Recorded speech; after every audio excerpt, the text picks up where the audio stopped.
Again we return to Jimmy Allen's Air Adventures. The young pilot, you will remember, was cleared of any guilt connected with the murder of Quackenbush, National Airways passenger who was found dead on Jimmy's plane. Speed and Jimmy pursued the notorious digger Dawson, who they believed to be the murderer, into the Michigan woods. There, in a remote, desolate region, they followed Dawson down upon a runway cut between the trees. But while they are investigating Dawson's plane, they are in turn captured by the digger. Bud Knowles, whose plane Dawson chartered at Cleveland Airport, is found unconscious on the cabin floor. At the point of a gun, Dawson marches Speed and Jimmy into the front room of a nearby shack. Jimmy is bound and placed in the rear with Bud Knowles. Dawson makes Speed a proposition to join him, promising the National Airways pilot a fabulous sum. Speed, in turn, traps the digger into admitting the murder of Quackenbush. Dawson, angered, threatens immediate death to both pilots. But on going to the door, he makes the amazing discovery that Jimmy has disappeared. Jimmy gone? Why, what in the world do you mean? Just what I said. There's not hide nor hair of him in this back room. But your men bound him and put him in there, didn't they? Sure they did. Well, how could he have gotten away? I don't know, but I'm going to find out soon. Hey, stopper! Funky! Hey, stopper! Come on in here. Well, I guess you aren't so smart after all, Dawson. You may kill me, but the kid will get away. Oh, yeah? You think so? Let me tell you something, Martin. No man can get out of this place unless he knows the way. And he'd starve to death before he's found. Yeah? Jimmy's a pretty smart kid, Dawson. If there's any way to get out, he'll find it. Smarter men than him have tried it and failed. What do you have, Tigger? Well, that kid Jimmy Allen is gone. Gone? Move away. That's a principal alone. Open that back door and take a look for yourself, kid. Tell him, Tigger. You're right. Did you and Tuppy tie him up good? Oh, so we did. Well, then start looking around. That kid can't get very far. You know that. There, don't I know it? All right, now hop through it. We'll have that kid inside around. Well, Dawson, things don't look so bright now, do they? Oh, that kid. I'm not worried about him. The facts of the case are that you've got too much to worry about. You know, I think I'd go crazy if I were in your shoes. Well, don't worry about me.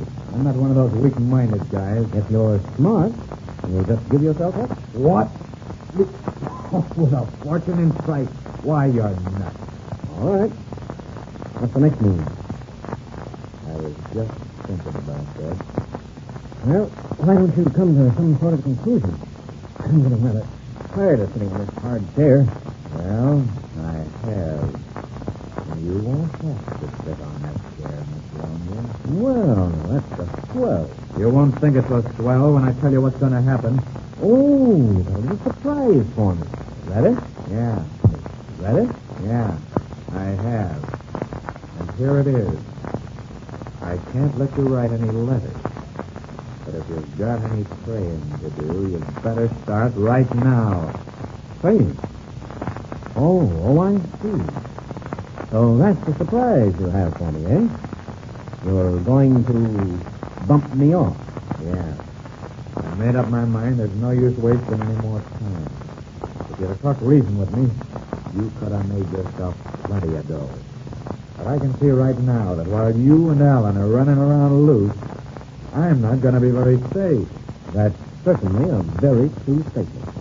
So I figured in a few days this spot's going to get rather hot anyway, and I better rub you and Alan out and beat it to some other part while the going's good. A very logical conclusion. But you see, you haven't got Jimmy. With you out of the way, Robertson, it won't take us very long to find that kid. Yes, that's right. You won't have to sit around and watch me. Exactly. Start praying, because I've got my watch out, and you've only got 2 minutes to live. We've got a lot longer than 2 minutes to live, Dawson. Drop that gun and raise your arms over your head. Jimmy, Why, you... Come on. Hurry up. Drop that gun and I start shooting. give him cover, Jim. I'll get the gun. That's the stuff. Well, Dawson, how do you like things now? How in the world did you do it, kid? Never mind that now. I'll tell you later. We've got to do something and do it quick. Yeah. And this special neck we have. Did you see anything of those two thugs of Dawson? All Stopper and Chunky? Yeah, they're out looking for me. I waited until they got a little ways away from the shack. He'll be coming back to us.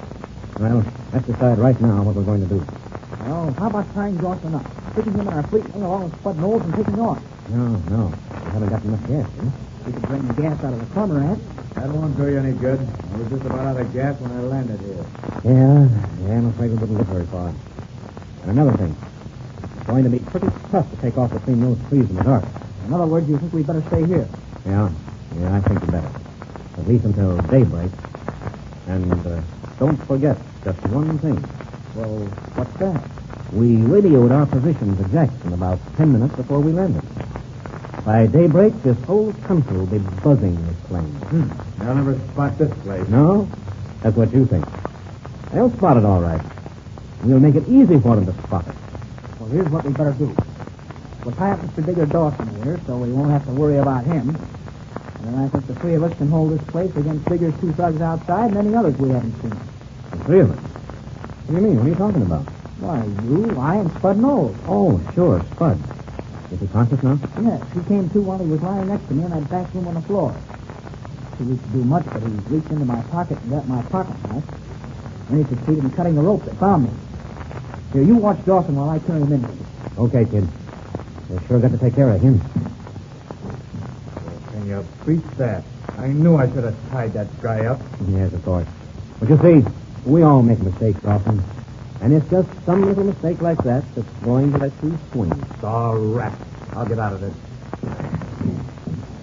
Here he is, Steve. Oh, the poor fellow. Put him down on this rug. Is he conscious now? Yeah. I'm conscious, Mr. Robertson. I feel awful weak. Oh, sure you do. I know. There's a hard crack you got over the head. Here, let me take a look. Now, you keep your eye on Dawson, kid. Right you are, Steve. Yes, Bud. Now you've got a nasty cut on the back of your head. A lump as big as an ostrich egg. He sure went out like a light when he hit me. The dirty coward. Hitting somebody in the back of the head when he didn't have a chance to defend himself. Is there any rope around anywhere, Jim? Yeah, there's some in the back room. I'll get it and tie up Dawson while you watch it. That's the stuff, kid. But make it snappy. As soon as you're through, we'll douse the light here. Otherwise, we may be pumped full of lead from the outside. Okay. Yeah, that wound of yours ought to be dressed, Bud. Just as soon as I can get out to that sweet wing of ours, I'll get the first aid kit and fix here. Don't worry about me. I'll be all right. I want to see you turn this Dawson over to the law. We're going to do that all right. Don't you worry about it. You think you are. Tell me what happened, Bud. Well, there's not much to tell. This guy Dawson, only didn't say his name was Dawson, came out to the hangar and wanted to get to New York in a hurry. Hey, none of that, Dawson. Keep those hands up. Don't move toward that window. Oh, there you are, Jim. Let me get that fella tied up quick. I'll have him tied up in a jiffy, Steve. Here, Dawson. Lie on the floor and put your hands behind your back. Get down there. That's the stuff. So, he wanted you to take him to New York, did he, huh? Yeah, he spiked the road and took a horse. Then, after we were in the air, he told me to circle around over the lake and head west. Well, I asked him where we were going, and he said that was his business. And I told him it was my business, too, because I didn't want to get stuck somewhere if I couldn't get any gas or oil. Oh, sure. I don't blame you. And the next thing, I saw a great big flash of lightning. That was all. I've got Dawson tied up, Steve. That's swell, kid. Come on over here and we'll decide. Hey, what Digger. That's it, Jim. What's that light? I'll have it in a second. That's right. Listen, Jim. I've got that gun, Jennifer. Yes, and I've got that 32 out of the ship. I've got Dawson's automatic. It is me. We're going to be back home. Get one for me, will you? Sure, I'll have one with Jeffy. Well, what are we going to do? Well, we know Dawson's got 2 men on the outside. He may have more. I think the 3 of us can defend this shack all right. I'll fix the window on that side. Jim can take the one on the opposite side. And you can play on the middle to help out for everyone else. Are you feeling a little stronger now? Yeah, a little bit. Not much. That's good. You'll be all right, kid. Just take it easy now. Take it easy and everything's going to be all right. There's not a medal for you. Good. Let's have one. Hey, Digger. Hey, what's going on here? What's the matter? What'd you get the lights out for? Shut up, Dawson. Now listen to me, Stopper. Don't take a step inside that door. Your friend the Digger is tied up on the floor. And that's where he's going to stay until the law takes him out. So if you know what's healthy for you, You and any pals of yours better start moving out of this place pretty fast.